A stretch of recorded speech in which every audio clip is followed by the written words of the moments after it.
Welcome back to another episode of Sacred Wild Man. My name is Roy, and I have one intention for today's video. And that intention is to cause for you, the viewer, the experience of slowing down. So think of a slow motion video, right? You have something that's proceeding at normal speed, and then someone hits the slow-mo button, and it goes like... That's what I'm intending for you, the viewer. And this is because, some recent events have happened since September 7th, but in this week there was, September 7th was a full moon or an eclipse or something. But within this week, and at the time of this video, which is recorded on September 11th, 2026, in this time span, there have been two events that have gotten a lot of airtime, a lot of attention, specifically in the States. One was the stabbing of a young Ukrainian woman, and the other was the assassination of Charlie Kirk. Now, this video is not going to be about specifically either one of them or other topics people feel you need to have a strong opinion about, whether that's Charlie Kirk, Irina, Gaza, or whatever else in the world that people are thinking you have to care about. Because if you don't care about that, then you are a fill-in-the-blank kind of person. What this video is about is what I am observing and seeing as my primary concern in the collective of humanity. And that's where my intention comes in. My intention is to cause that slow motion, that sense where just for a few moments, just for the duration of this video, because social media nowadays, incredibly fast-paced.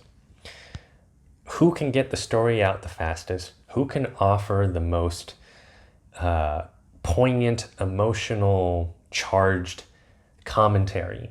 Who can get there first? That's what it's about. Even from people who may have positive intentions, people are in this race to who can get the story out first.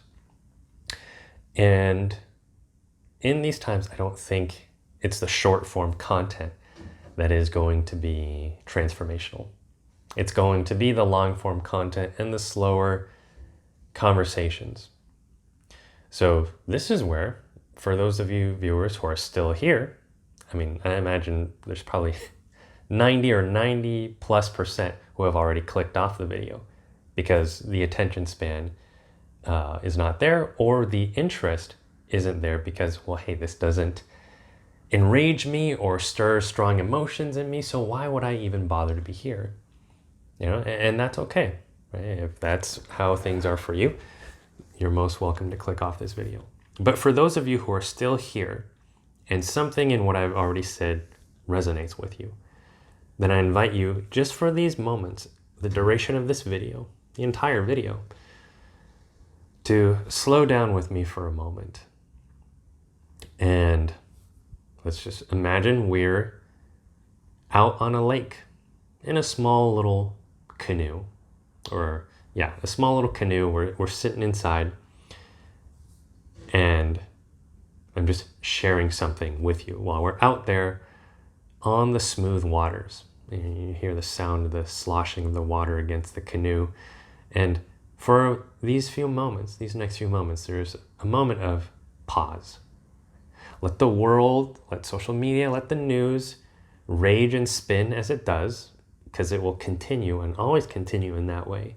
But for these few moments, let's slow down for a moment as I share with you my observation of the collective of humanity. Things since 2020 have been accelerating. And I think for most people watching, you can agree with that to some extent, that things have accelerated. More chaos, whether that's natural disasters, politics, war, all these different things that could be going on. More division, more polarization. And in this, many people seem to have been possessed by this energy, this, you could call it an entity if you would like to, but people seem to be possessed by this energy of hate, malice, misunderstanding, rage. There's something. And if we could give it an image, a visual, I see it sort of as like a black, red sort of fog or cloud that kind of hangs over people, hangs over parts of the world. This dark, black, red cloud, and it's thick, it's opaque. And it just, feeds off of people. Like, yes, get more angry, get more divisive. They're the issue, not you. No, they're the problem. They're the evil ones.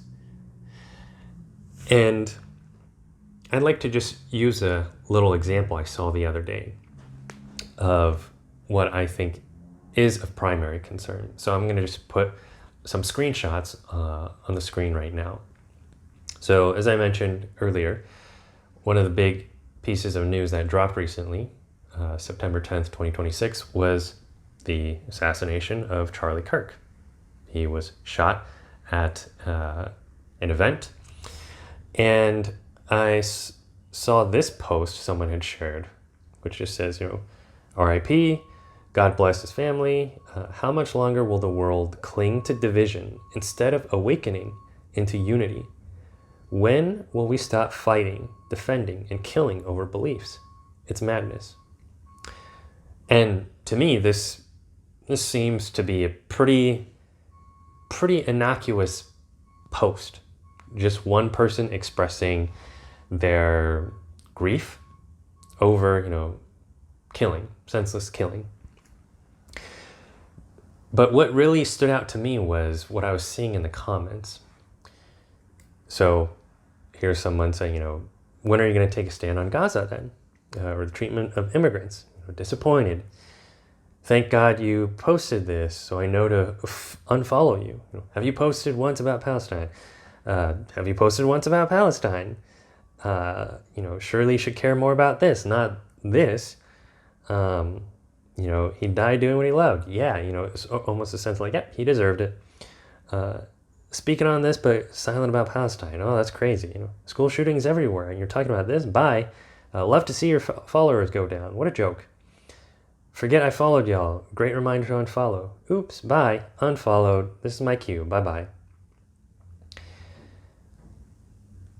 And just from those comments, and I also acknowledge that there's something else that also could be going on here, which is people have called it the dead internet theory.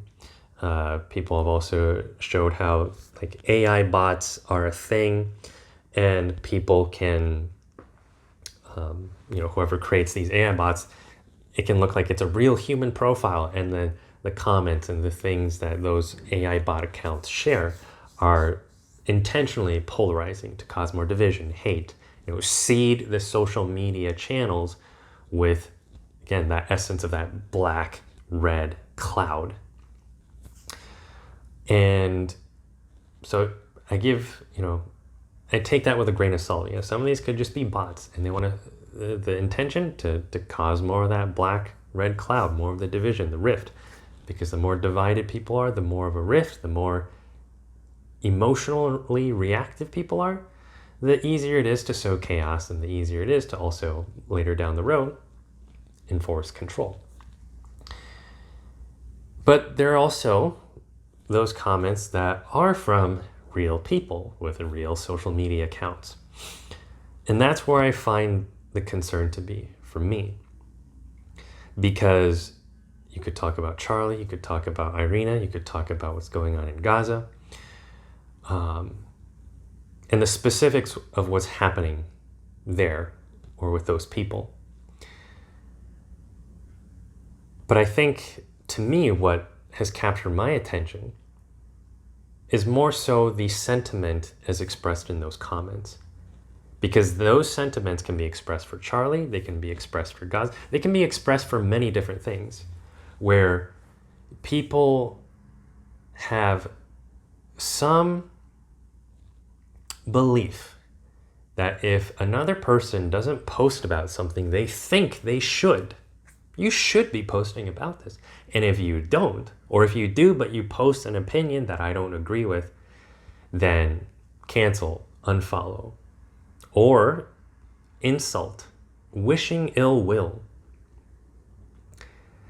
And the average people who do that, who participate in that, that's where I see there to be the concern. Because I think if you were to do a survey of most people would like to think of themselves as, oh, I'm a good person.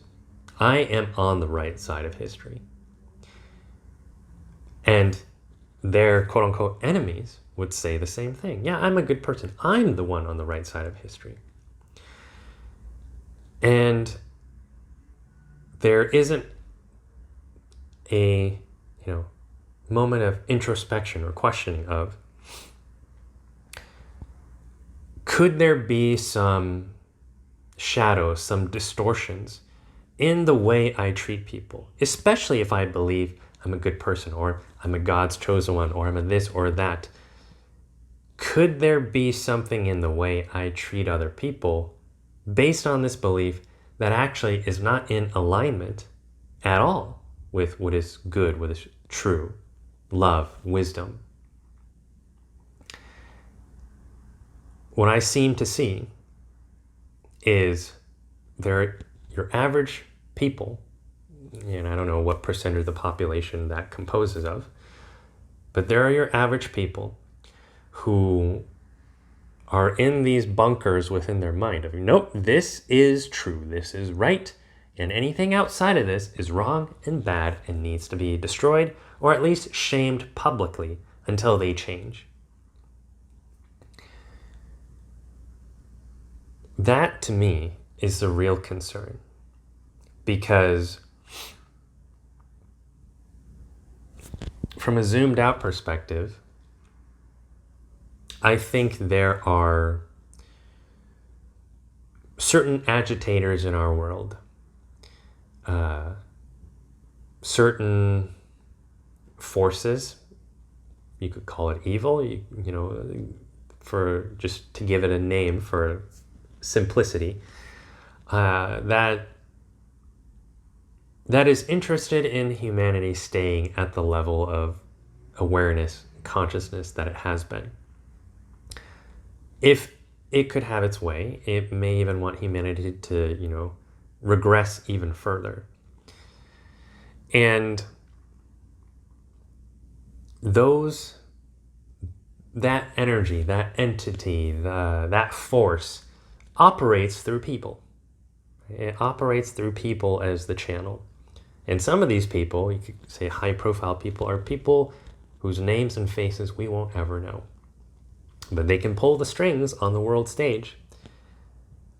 And my sense is that they don't care. They really don't care which side. Left, right, Democrat, Republican, man, woman, black, white, pineapple pizza lover, pineapple pizza hater. They don't care. As long as they can sow division and capitalize off of this pendulation, they're good. They're like, I don't really care which side. I'll fund this side, and then later I'll fund this side. But I can just pull people along with a string because they are so disconnected to truth within themselves, divinity within themselves, wisdom within themselves. And because they are so disconnected, it's easy. And I would not want them to get connected, because if they were connected, I would lose that control. And this is where, like, when people have these strong emotional reactions, whether it's about Charlie, Irina, Gaza, and again, any other issue, global warming, climate change, all these things, your average person, what I see is that your average person is attacking your average person. Like, my next door neighbor is the problem. That's where they go. Or my family member is the problem. My romantic partner or my friends, my coworkers, they're the problem. They go in and energetically assault the closest people around them or strangers on the internet, not recognizing. And,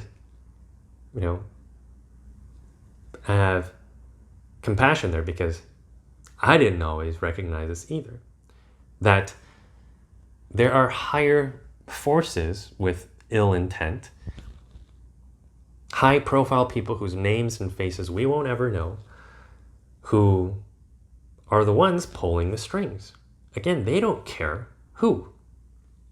I think the best analogy I heard someone give was, like, there's like this ant farm, and then you have some fire ants, you have some, I don't know, brown ants, whatever type of ants, all different kinds of ants. They put them in that ant farm, and then the agitator takes that ant farm, shakes it, and then gets them to fight each other. And then the ants end up killing and attacking one another, not recognizing there was an agitator who created the conditions for that to happen. And the conditions aren't just through, overt violence. They can be through soft forms of manipulation, just sowing some doubt and division. Like, you see all these people who have this opinion? Don't you think they could be a danger to you? Don't you think you ought to take the first strike? These little things. And I'm recalling in this moment, there's a scene. It was, I think, Zola's speech in Captain America. I think it was the Winter Soldier. But basically, Steve Rogers, Captain America, Black Widow, they are in this bunker, and they discover Zola's computer, where part of his consciousness was stored in this computer. And Zola said something to the effect of, for the past century, Hydra has been sowing seeds of division, reaping war, to cause chaos on purpose. And once the purification process is complete, there will be a new world order where people will voluntarily, as they see all this chaos and division, they will willingly and voluntarily ask for someone to save them. And that's where the new world order ushers in, and we will reign over the people.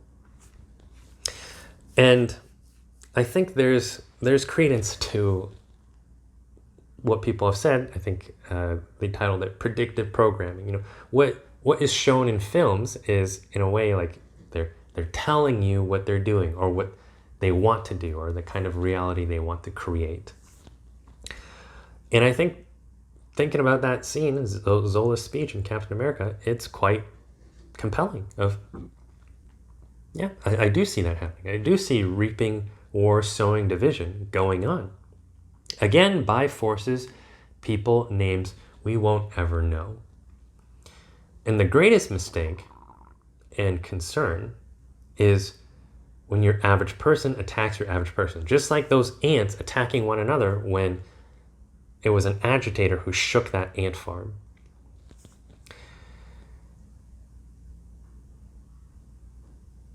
Carl Jung is relevant in this monologue of mine as well, because he was one of the prominent figures or names who spoke about how when we do not integrate our shadows, like when something is rejected, disowned from the self,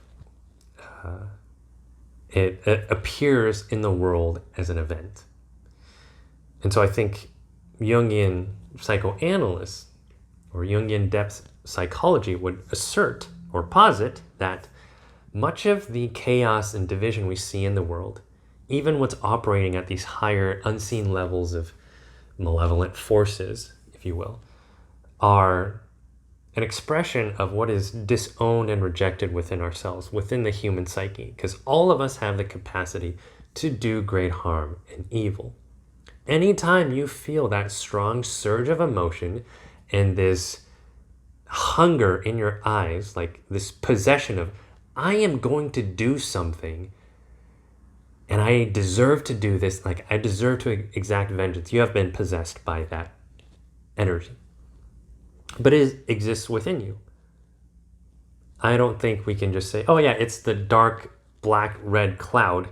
That's the fault. And we need to find the dark, red, black cloud and then spray some bleach on it and, we've saved humanity. No. It can only capitalize off of feeding off of that energy within people. It's like attracts like. You don't attract what you want, you attract what thoughts you're thinking and the energy you're putting out. And then it matches in resonance with other people, other forces, energies out there. Just like when you ring a tuning fork at 528 hertz, another tuning fork with 528 hertz will resonate the same frequency. But one that's at 432 would not ring because it's not on the same frequency as 528. Same thing with us.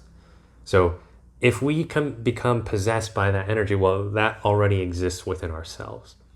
And what I think Jung spoke to is that unless we metabolize that within ourselves, within, like a safe container, right? In martial arts dojos, there is a place for violence, but it's within a safe container with rules, right? And masters, teachers, students, there's agreed upon rules on how it gets to work there. Then the violence actually can come forth in a productive way. And that's where, psychoanalysis, coaching, certain ceremonies, rituals, there was a place to do these things, this deep inner work with our psyches. How many people are doing that in our world? Well, if we look at that, the average person in those comments, not a whole lot. So when people think, we need to do something, I think one of the greatest areas of work that can be done is the inner work, the self work. Because otherwise, people will keep looking externally for something. Someone start a cause, someone start a petition, someone start this, and, because I don't know what to do, I'm so caught up in my emotional reactivity, I will just align with whoever, shares that same opinion or feeling that I do, and that's the right way to go.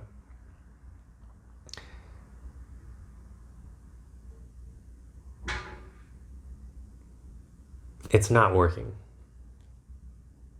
It's not leading to wiser choices. It just leads to more reactivity and more people isolating off into their own ideological bunkers, beliefs, opinions, feelings, and saying, nope, yep, those people outside of this bunker, they're the problem, they're the enemy. And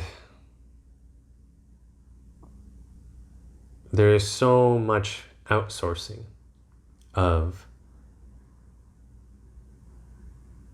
one's own wisdom. There's so much outsourcing and a forgetting of one's connection to the divine.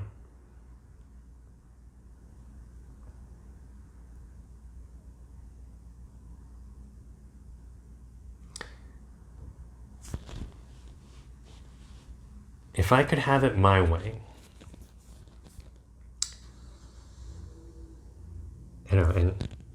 God, the all-encompassing God, the source.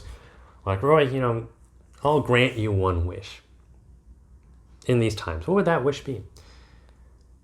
I would not wish for world peace and just kumbaya. I would wish for, like, okay, God, like, this is an awesome opportunity. Here's what I'd like to propose. I would like to propose 1 week of a darkness retreat. So God, here's what I would love to see. It's a darkness retreat. Every single human being on the planet Earth suddenly is in a dark room. They have a bed on the floor, futon. They will get adequate nourishment. I'm not talking about a feast. I'm talking about unsalted potatoes, a hard-boiled egg, water, some salt and nutrients, basic things that are adequate, that will sustain life. And then they're just in that dark room by themselves for an entire week. So they will not see anything. The visual sense is turned off for that week. And so all they have to do, all they are available to do, is to be by their own minds, be with their own mind, feelings, body, for a whole week in silence. That's what I would propose. Like, hey, God, if you were to offer something like that, that's what I would like to propose. Because I think people need a timeout, need to slow things down. As I mentioned, that's the whole intention of this video. To slow things down. And really wrestle with themselves. The thoughts, beliefs, the feelings, the sensations that most people try to distract themselves from. Because only then, when you get quiet enough, when you're in the dark long enough, do you find a stillness and a wisdom deeper underneath the survival mechanisms in the lizard brain that 90% of people seem to be operating from. And when you get down to that quiet, that depth, that's where wisdom comes forth. That's where you can hear the whispers of your soul, spirit, higher self, whatever you want to call it, connection, your connection to the divine, that isn't distorted by those survival mechanisms.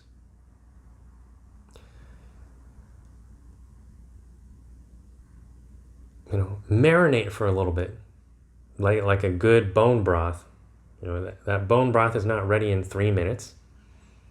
Sit with it, boil for a bit. Turn into that charcoal, burn a little bit longer, sit in the coals. Whatever thoughts, feelings, beliefs, sensations come up, just sit a little longer. If you think you haven't sat, if you think you've sat long enough, maybe sit an extra 10 minutes longer. To really meet yourself, rather than just eject that feeling, emotion, and belief out onto something else, turn that into the enemy, or turn it into some action that later you'll regret.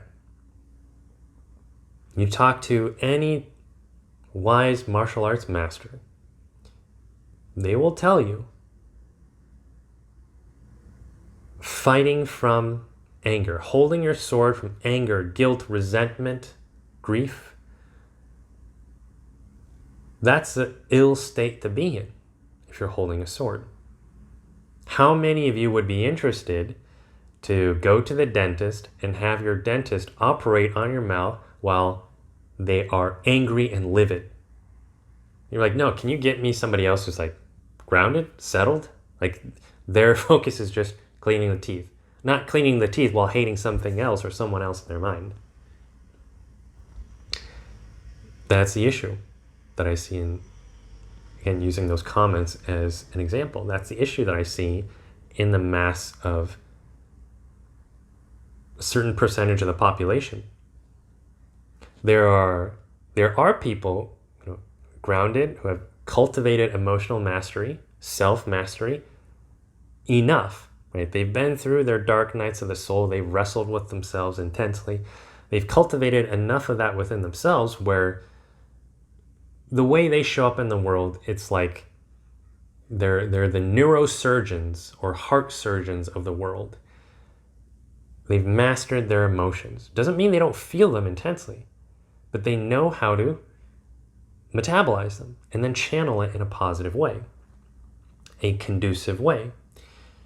They're the ones who are most equipped to do something about, things that they see, hear, feel. But you have the masses of people who haven't done this sort of work telling the surgeons what to do. Or, imagine a surgeon is operating on someone who just came in with, a severe wound, blood loss trauma. And then you have these people dancing around the surgeon saying, why aren't you doing anything? You should do it faster. You should do it this way. You know what? Give me a scalpel. Let me do this. And they're making things worse. They have not done the work within themselves to serve in a useful way. The neurosurgeons, the heart surgeons of the world, and I'm not talking about those actual rules, I'm just talking about the level of clarity. Like, here's my intention, here's what I'm here to do. I have a purpose to serve, and there's clarity. They're not operating from resentment, anger, malice, hate. They're operating from, I'm connected to my purpose, and that's what I'm here to live. That's what I'm here to embody. They're the ones who can actually do something productive. And in order to do something productive that serves humanity, that serves the elevation of human consciousness, each individual person must do that work within themselves. So then they become and graduate, become those neurosurgeons, those heart surgeons of the world. And they're like, okay, yeah, I can serve now in a much greater capacity because I'm not just a little kid anymore. I've done this work with myself. I can be of service. And unless that happens, the higher evil forces, malevolent forces, they will have a field day because they're like, we barely need to do anything. We just need to, poke this person here, elbow this person here, do some little tragic thing over here, and they'll eat each other. Like, that's all we need to do. And I don't think we can even, as humans, point a finger at this, dark red cloud and say, oh, you're the problem. If we ourselves continue to get hooked and baited by it because we haven't sorted that out within ourselves. It can only feed off of that energy within ourselves if we haven't done the work to make peace with it. It's like the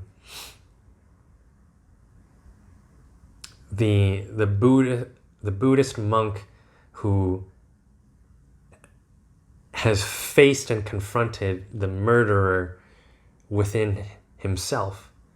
It's like, okay, yeah, I see and feel this murderous energy within myself, but I haven't shied away from it. I haven't denied it. I haven't said, no, that's not mine. It's somebody else's.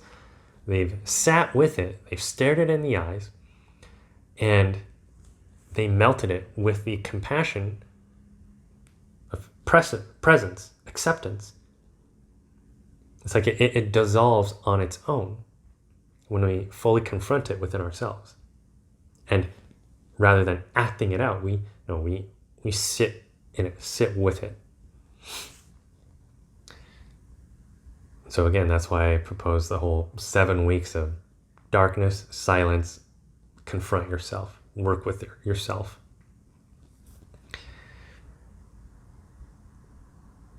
That's what I think is required.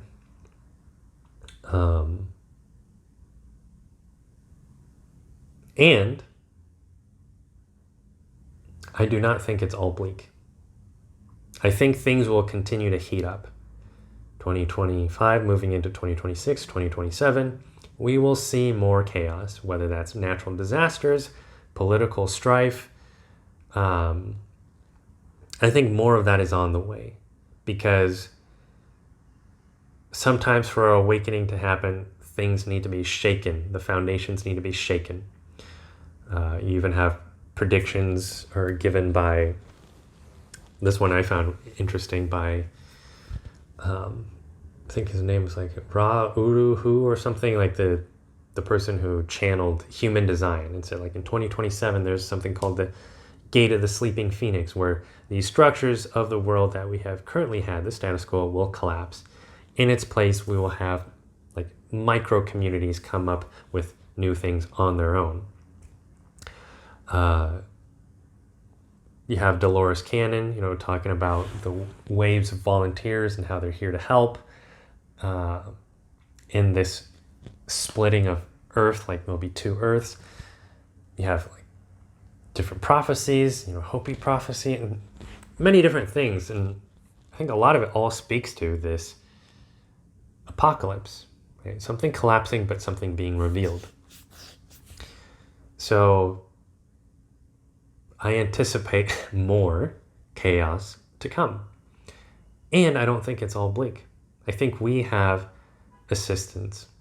Just as there are higher malevolent forces, there are also higher benevolent forces. People say the saying, as above, so below. As within, as without. The things we see operating on the human plane are likely a reflection of things that operate on some higher planes as well. And I don't think we're without support.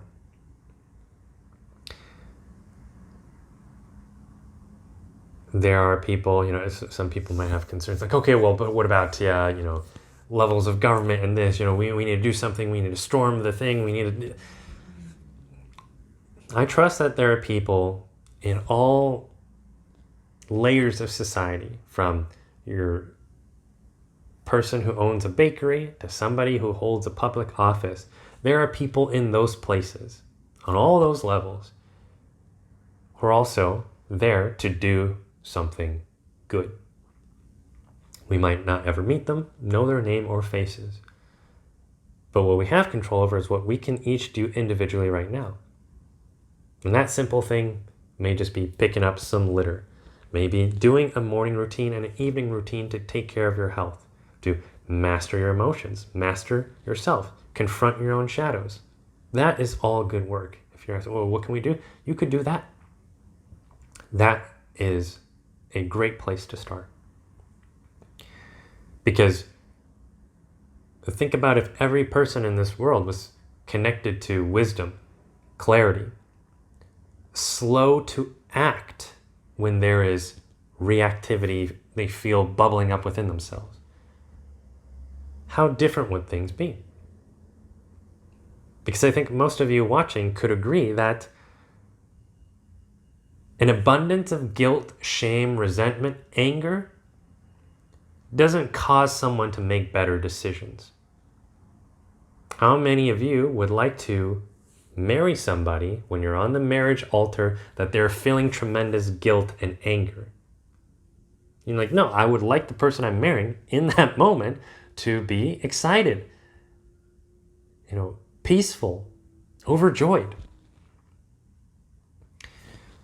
So we make better decisions when we are clear. We make better decisions when we are slow to act on very reactive emotions that initially bubble up. Like if you're feeling that possession, it's like pulling you, feel almost compelled, and you do something. Slow it down. Slow it down. Put yourself on these metaphorical coals and burn there for a little bit longer. Burn a little bit longer. Get finer in that reactivity, because underneath the reactivity there's something clear, a clear signal underneath all of that. Okay, I'm glad I didn't act on this because when the clear signal came through, I had a much better creative way to know what I can do about something I feel strongly about.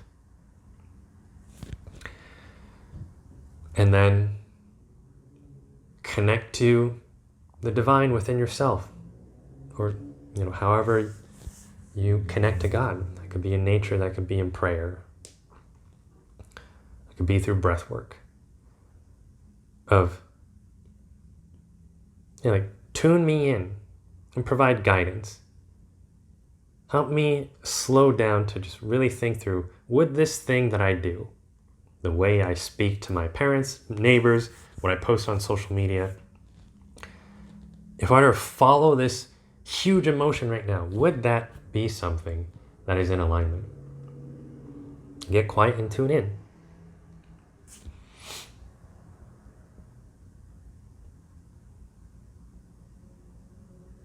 I think this skill of really slowing down, cultivating inner mastery, self-mastery, mastery over your emotions, nervous system, is going to be the most important skill in our time as things get more chaotic. Because otherwise, if we don't do that, we're just those ants in that ant farm being shaken up and being like, all right, well, I'm just going to attack and eat and bite the thing closest to me because shit, I'm disoriented. Emotional mastery, self-mastery, inner mastery, slowing down is the way you come back to center, to know how to orient yourself while everyone else is like, ah! Intensity of emotion, intensity of expression doesn't equate to truth, doesn't equate to wisdom. It's just an expression. Somewhere along the way, people have mistaken intensity of expression as, oh, that's true, that's good, that's what we should do. No, that's where you're supposed to bring that into a container. Again, just like a martial arts dojo. You bring it there, you work it out, you get clearer, and then you go return into the world with a clear signal of, okay, I got to the core of what this is about. It's not about needing to do the thing that I originally thought or envisioned. I got to a clear signal. Here's what it actually is. I've metabolized things. It's like you're not just eating the candy and the wrapper at the same time. No, you took your time to, unwind, loosen up the wrapper around the candy, and you set the wrapper aside because you're not eating that. You're like, here's the thing. Here's the candy. That's what I'm looking for. I'm not eating the wrapper, but getting to the candy, getting to the core. And once again, I think I'll just reemphasize, we have support. Support that's unseen. Being a human on this earth is pretty wild. And, to look at some of these recent events, to look at, death, not just of humans, but animals, right? All Mother Earth, the forests, polluting of the seas, it can seem like a whole lot. And nihilism can seem tempting.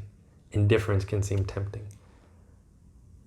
Wild, explosive reactivity can seem tempting. And there's lots of literature, but also people's real accounts of their near-death experiences, what they experienced on the other side before coming back. And what I've seen as a repeated theme is no soul is ever lost. They can go on winding journeys, but no soul is ever lost.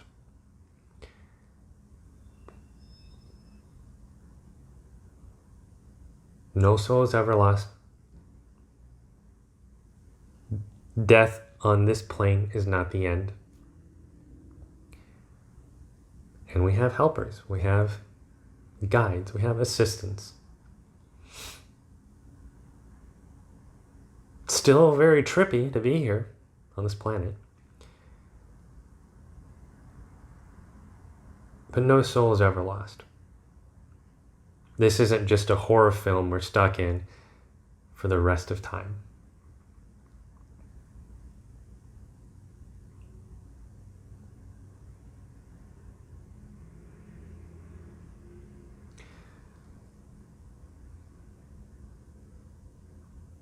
And I think that's everything that I wanted to share. That's everything that I wanted to share. Once again, going back to the initial intention at the start of this video of hitting that slow motion button, going out onto that lake, sitting in those canoes in the calm waters, letting the world spin and do its stuff, but for these moments, slowing down. So you could remember what that's like. And that you have every right to slow down.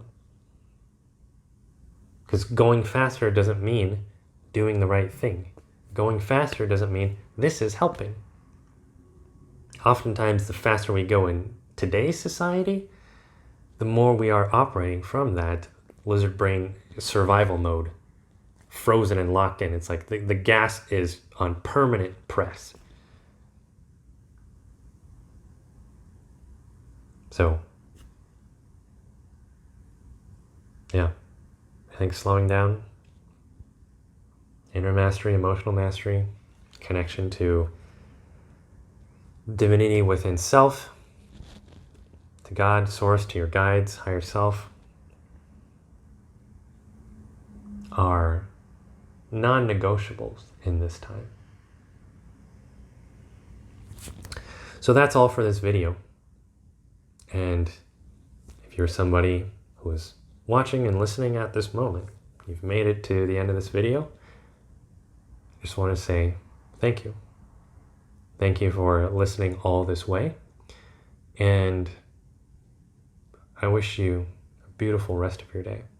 I wish you clarity, peace, wisdom, joy, a clarity that cuts through all the noise in these times and always brings you back to center to know,